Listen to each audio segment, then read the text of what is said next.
আমিরাতের এক দিরহাম সমান প্রায় 20 টাকা। প্রবাসে পা বাড়ানোর আগে এমন কত হাজার দিরহামের স্বপ্ন দেখেছেন লাখো শ্রমিক, কিন্তু বাস্তবতার গোলক ধাঁধায় তাদের জীবন এখন পর্যদস্ত।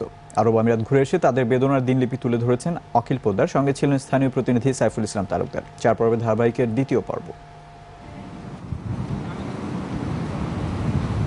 দুবাই কিংবা আবুধাবির বড় প্রতিষ্ঠানে কাজ আর মাসের শেষে হাজার হাজার দিরহাম দেশে পাঠাবেন, এমনই স্বপ্ন ছিল আমিরাত প্রবাসী শ্রমিকদের।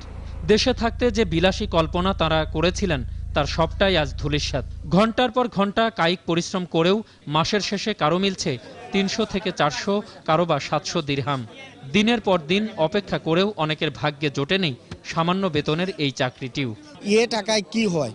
আমার খান্নি খরচে এখন যাইতেছে 300-350 টাকা, তার মিনস 2000 বা 3000 টাকা বাঁচতেছে। এই টাকা আমি কিভাবে দেশে পাঠাবো আর কি করব?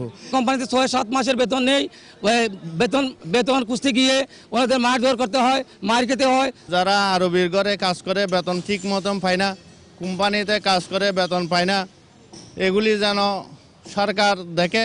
সবাই তো বিচলেই আছে, কোম্পানি টাকা দেনা পয়সা দেন আসে যে নত লোক বাইকে দিতে সেখান থেকে।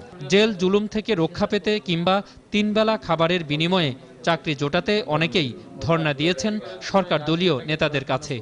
10 বছর 15 বছর 20 বছর থাকার পরে যখন যায় তাদের হাতে তেমন কোনো অর্থ থাকে না। আমরা কোনো সাহায্য সহানুভূতি কোথাও পাই না। তা না পাওয়ার কারণ হলো আমাদের যে রাজনীতি ধারা আর বর্তমানে যারা এখানে আছে এমবিসিতে, তাদের রাজনীতি ধারা ভিন্ন, বিশেষ করে জামানপন্থী। এগুলো আমাদের সরকার এবং প্রধানমন্ত্রী অবশ্যই নজর দিতে হবে। ঘুরে ফিরে দূতাবাসের অদূরদর্শিতার কথাই বললেন রাজনৈতিক নেতৃবৃন্দ। শ্রমমন্ত্রী আসলেও ওনার ডিউটি কি উনি জানে, আমাদের জন্য তো কিছু উনি দিতে পারে না। অনেক লেবার আছে, তারা হয়তো আমাদের কনসুলেট জেনারেল অনেক কাজে যায়, সেখানে কিন্তু আমাদের কোনো কথাই তারা শুনে না বা কোনো কাজে আমাদের আগায় আসে না।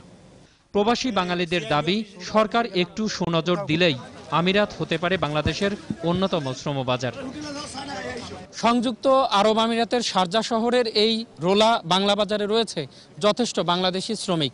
এখানে রয়েছে কাজেরও সুযোগ, কিন্তু এদের বেশিরভাগ শ্রমিকই অবৈধ হওয়ায় পুলিশি ঝামেলায় তারা কাজে যোগ দিতে পারছেন না। প্রিয় দর্শক, আপনার চারপাশে নানা সমস্যা আর ভোগান্তি চিত্র তুলে ধরবে 21 টেলিভিশন। এসব তথ্য জানাতে ফোন করুন, এই নম্বরে পৌঁছে যাব। আমি অখিল পোদ্দার, আর 21 টেলিভিশনের ক্যামেরা আপনাদের দুর্ভোগ দুর্দশায় সবসময় পাশে আছে 21 টেলিভিশন।